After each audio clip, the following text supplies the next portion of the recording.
Now let's switch to the other category of federal loans, the federal parent loans, often called PLUS loans, which stands for Parent Loan for Undergraduate Students. Federal parent loans allow parents to help pay for their children's college costs. They are similar in many ways to student loans. For instance, they are issued by the federal government, but they are issued directly to the parent. Again, they are based on need depending on where the student goes to college. They also have a fixed interest rate, and as their name suggests, they are only for undergraduate schooling. One of the big differences is that they have significantly more limited benefits and options than the student loans. Another thing to keep in mind is that students will sometimes pay the monthly payments for the parents or pay the parents directly for the loan. While this is fine, it's an unofficial arrangement, and the parents are responsible for the loan. So if the student isn't willing or isn't able to pay, the parent is still on the hook for the loan. And just like federal student loans, the parent loans will automatically be scheduled to be repaid in equal installments over 10 years. However, you'll also have the option of a graduated repayment plan, with payments starting lower but rising every 2 years. Or you can extend the plan out to as much as 25 years. Keep in mind, for some parents, this could mean that payments are still due well into retirement. Here is where we find perhaps one of the biggest disappointments for federal parent loans. Income-driven repayment plans, while popular with student loans, are not available for parent loans. However, there is a bit of a loophole for parents. You can consolidate your PLUS loans into a direct consolidation loan. If you do that, you could be eligible to use the Income Contingent Repayment Plan, ICR.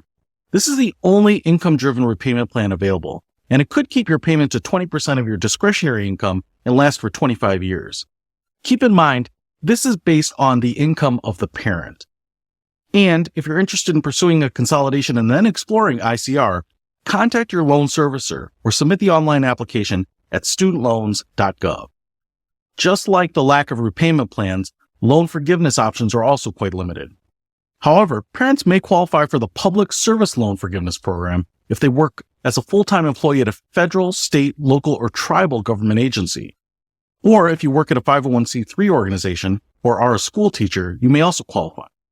This program may limit your loan repayment to just 10 years. Loan deferment and forbearance may also be an option, although probably unsurprisingly, there are also more limitations.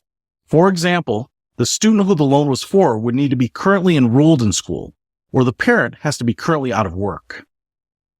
Whether you're current on your parent loan or a bit behind, it might be worth considering refinancing your federal parent loan into a private loan. You might be able to get a lower interest rate or a different loan length, which might make it more affordable. Something else to consider is having the student take out a private loan individually to pay off your parent loan. This would release you from the responsibility of a loan if that's your objective. And if you're in default, federal parent loans are also eligible for rehabilitation. This may be the best option, especially when it might be tempting to borrow from your home equity or retirement plan to pay it off. Now that we've covered federal student and parent loan features and options, you might be asking, how do I pursue them? That's where student loan servicers come in. Even though for federal loans, the loan is granted to you by the government, loan servicers are the companies that you'll be interacting with. Servicers are assigned to you by the U.S. Department of Education. They perform administrative tasks on behalf of your federal student loan provider and are generally listed on your loan statements. You'll work with them if you're having trouble paying or want to apply for a different repayment plan. This is a more complete list of loan servicers. If you have questions or need to explore options on your loan, you can find your servicer on your statements. You'll want to contact them either by going to their website where you can initiate some requests or by calling them and discussing your needs with a representative.